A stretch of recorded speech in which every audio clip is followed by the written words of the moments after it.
So Scott, tell us what you had for breakfast this morning. Oh, I had some coffee. Lean to your left a little bit, Scott. I had some Scott. eggs and some oatmeal. So Scott, you need to go to your left a little bit. Yeah. No, now over to your right. Stop right there.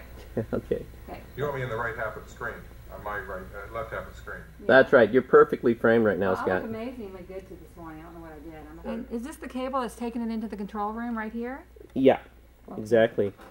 So it goes from so Scott is coming into my computer here, and then it's coming out of my video out, and then into the scan converter, and then from the scan converter goes into the Studio I/O panel way back there.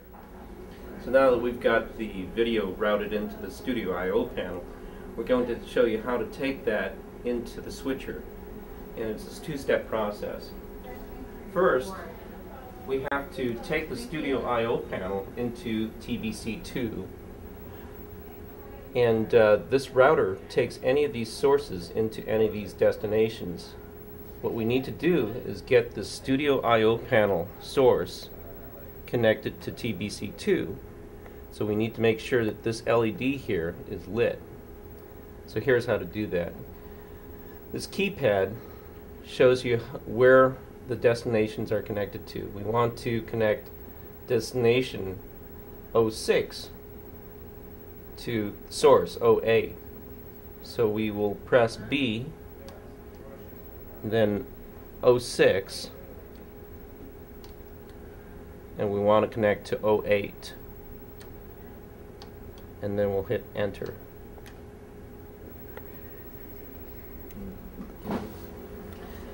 Alright, the next step is to make sure that the TBC2 output comes from the NTSC input. We've got the output of the router connected to the NTSC input of TBC2. So here's how to do that.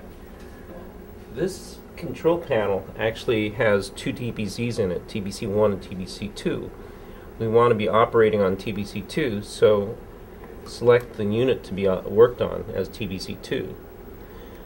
Now, the input, we want to make sure it comes from NTSC. Typically it's on either CAV or NTSC, so make sure that it's on NTSC. And when you do that, then you can see on the monitors that TBC2 is showing your computer display.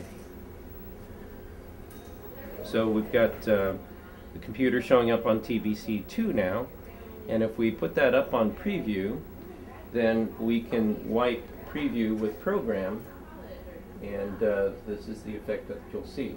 Preview on the left side, and an active camera on the right side. So what It's have a you? good learning experience. Yeah. So what did you learn in that experience, and what are you doing differently now? What I learned is, what I do now is before embarking on a huge project, I read the manual. So we've got to connect this 1/8 inch audio output normally for headphones into the XLR input on the Snake, standard audio Snake. So we're going to plug the 1/8 inch in here, then take the other end of this, and we got to get it to look like that. So we're going to, what are we going to do? We have one of these. Oh, yeah. I've got an 1/8 inch to 1/4 inch converter, and then I got a 1/4 inch to XLR converter, and this should fit right in the Snake. Here we are at the audio Snake. Just line that up and put it in this case, channel 1. Okay, so we route the sound through the Snake into the control room. From the mixer, we record it to tape, but we also send it back through the aux out to the studio speaker right here. And we just set the level so it sounds right in the room. So here we are at channel 1 on the audio mixer. And if we look up here, I'm going to set the trim level as usual to the right amount. Come down here, make sure that we're sending the output to mix, and bring it up to whatever level. We'll have to check the audio levels later. And right here, this is you can see that studio speaker. This sends it to the studio speaker, and then over here is the master studio level. So you have to set both those volume levels. This controls all the inputs that go into studio. In this case, it's just from the computer. And that should be about right, but you can tweak it for the levels. Oh yeah, the weather over here is really great.